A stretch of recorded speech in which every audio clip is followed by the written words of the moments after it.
Hello there, everybody. This is Mike and Abbott of ChristiansToSeed.com, and bringing you another Bible study this week, following up with the leaders in the covenant community. Last week we were talking about Joshua. This week we have Gideon, deliverer for the people. And just to kind of follow up with some of the things we talked about last week, we're looking at leaders in Israel, and we're looking at to me, we're looking at some reluctant leaders and how God was still able to use these reluctant leaders to bring about His end and His desired end. Oftentimes, if we look at people that we recognize throughout history, they've been encouraged by someone.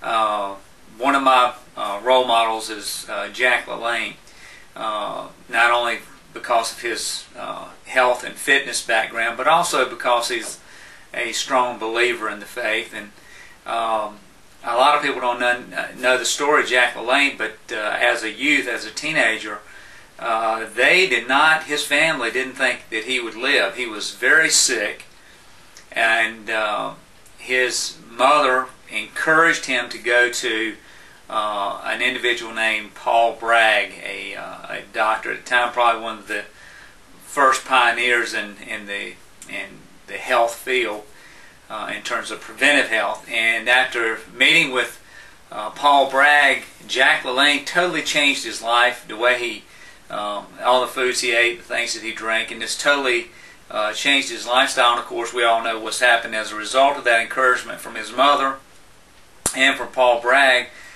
Jack LaLanne is probably the #1 fitness guru of all time, and has a lot to do with our modern fitness industry as we look at it today. So encouragement is important, and we're going to see that again with Gideon, how the angel of the Lord encourages Gideon to stand up and stand in the strength provided by God. So last week we looked at Joshua and how he fulfilled his commission on taking Israel into the Promised Land and conquering Canaan.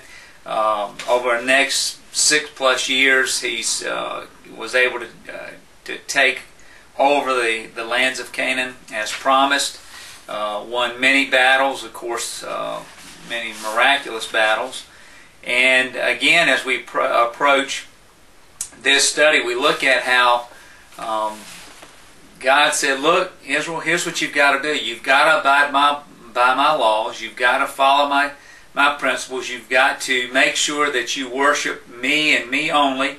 Don't go into Canaan. You've got to watch. He gave them warning throughout the passages in Deuteronomy, and then as they get ready to enter the Promised Land again, to not fall trap to the gods that were worshipped in this land.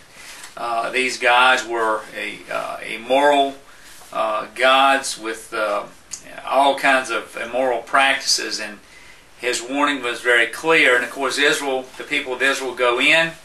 As long as Joshua was there, the generation of adults that enter into Canaan were very strong following Joshua. They did what he said.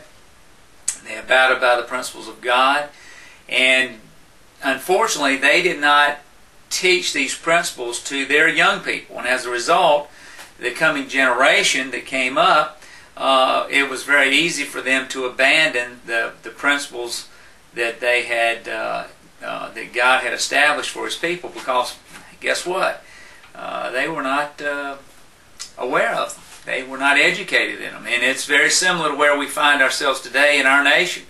Our young people, so many of them, are lost simply because they have not been exposed to the teachings of the Bible. They are not studying the Bible. The Bible is, we're basically, our country is trying to kick out the Bible in every area, kick out God anywhere possible.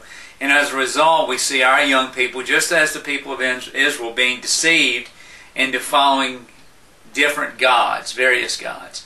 So let's start. We're going into Judges chapter 6, verses 1 through 3. Again, the Israelites did evil in the eyes of the Lord, and for 7 years He gave them into the hands of the Midianites. Because the power of Midian was so oppressive, the Israelites prepared shelters for themselves in mountain cliffs, caves, and strongholds. Whenever the Israelites planted their crops, the Midianites, Amalekites, and other eastern peoples invaded the country. Okay, so as we look at these three verses, we've had a period of rebellion by the people of Israel. They have adopted the gods of Canaan. They have done what is evil in the eyes of God. And as a result of abandoning Him and abandoning their worship of the Lord, they had turned their backs on Him, and now they're worshiping the Baals and Ashtoreths, the gods of agriculture and fertility, and all the practices that come with that. They've no longer worshiping God. They're worshiping the idols that the Midianites and the people of Canaan had adopted. So again, we see what's getting ready to happen, or what has happened as a result of their disobedience. If they have turned their back on God, then we know what's happening. And if you look through Judges, you see this same pattern happening over and over again with Israel. They summarize it as sin, sorrow, supplication, and salvation.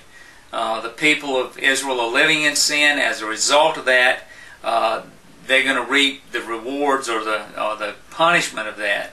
And so what's happened is that God has pulled down His shield of protection over Israel, and as a result, the people of Media and other cultures, other tribes, nomadic individuals and tribes are attacking Israel. So Israel's planting their crops, and as they get ready to harvest, guess what happens? These invading individuals come in, devastate their crops, take out, leave just enough to keep them alive and allow them to replant. So we see this pattern developing here in these first three chapters.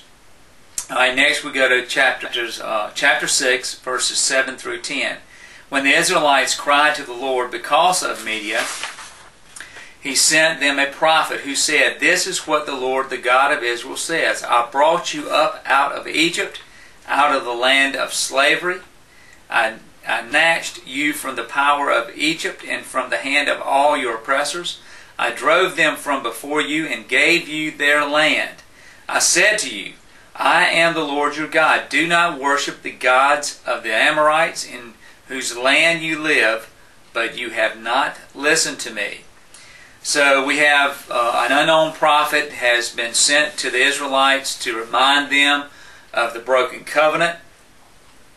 They have turned their backs on God. They've turned their backs on the Ten Commandments in the Mosaic covenant, which was given to them, and now they no longer are abiding by those guidelines. They have, time has a way of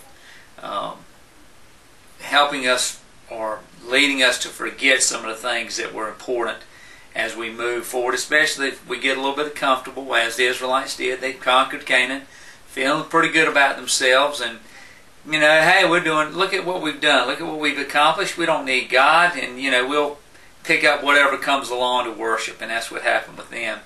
And it says, "I snatched you from the power of Egypt." So this angel that has been sent is reminding them of what God has done for them. He snatched them from the power of Egypt, from the hand of all your oppressors. So all these battles that they go into, God has protected them and led them to victory. Verse 10, it says, "I said to you, I am the Lord your God. Do not worship the gods of the Amorites." So very clear all the way through, you worship me and me alone. I am the only God you worship. If you abide in me, then you can reap the benefits, rewards, which we talked about last week.